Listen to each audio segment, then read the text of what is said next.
HRTC pensioner संयुक्त संघर्ष समिति हिमाचल प्रदेश बिलासपुर की राज्य स्तरीय बैठक जिला परिषद बिलासपुर के सभागार में आयोजित की गई। बैठक की अध्यक्षता समिति के सचिव राजेंद्र ठाकुर ने की।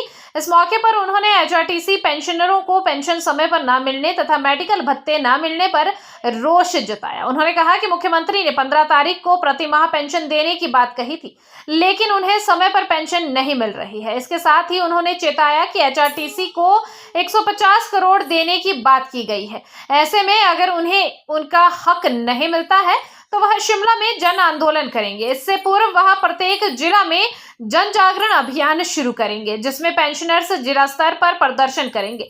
इस मौके पर उन्होंने कहा कि पेंशनर समय पर पेंशन न मिलने के कारण अपने परिवार का पालन पोषण करने में विफल हो रहे हैं। उन्होंने कहा कि इस उम्र के पड़ाव में शरीर को कई बीमारियां घेर लेती हैं, लेकिन खाली हाथ इलाज करवाना भी मुश्किल नहीं है।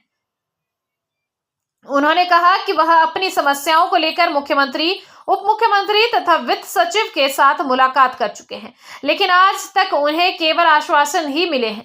राजेंद्र ठाकुर ने कहा कि पेंशनर्स अब बहकावे में आने वाले नहीं हैं। उन्होंने कहा कि बैठक में आगामी रूपरेखा तैयार कर ली गई है।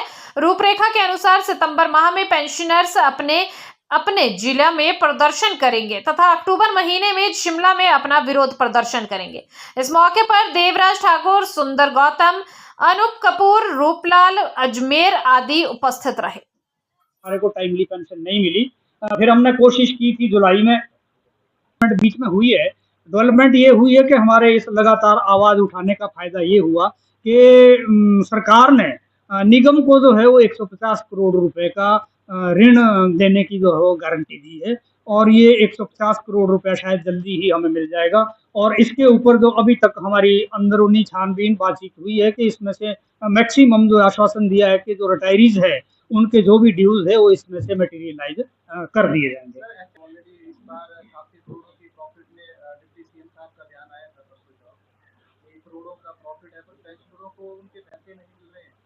अब जो डिप्टी सीएम साहब ने बयान दिया है वो शायद एक स्पेसिफिक पीरियड का दिया है कि इस महीने जो लास्ट ईयर हमारी कमाई थी वो इतनी थी, और इस महीने हमारी इस साल ही कंपेरेटिवली जो हम ईयर वाइज कंपेयर करते हैं वो उसके बारे में शायद था, मैंने अभी पढ़ा नहीं है।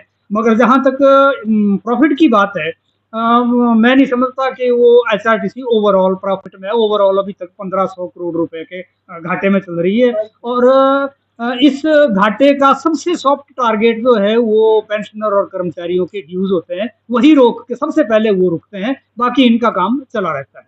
150 करोड़ रुपए की इन्होंने लाइबिलिटी को हमारी क्लियर करने के लिए लोन लेने की बात कही है। उसके ऊपर हम थोड़ा सा आश्वस्त हैं कि इसमें से हमारी जो समस्याएं हैं इनमें से कुछ मटेरियलाइज होंगी, मगर क्योंकि पहले भी वायदे हमारे साथ बहुत हुए हैं तो इसलिए हम तब तक विश्वास नहीं करेंगे जब तक हमें कुछ मिल नहीं जाता।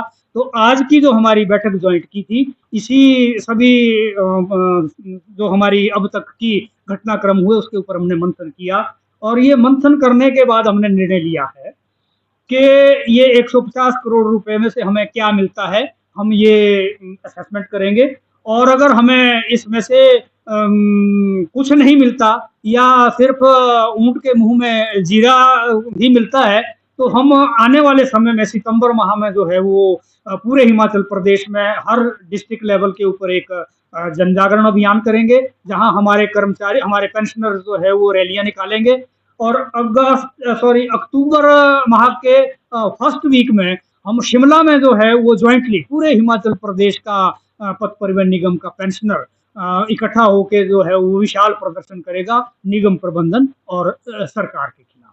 तो ये आज का हमारा निर्णय है। इन्हीं शब्दों के साथ आपका एक बार पुनः धन्यवाद।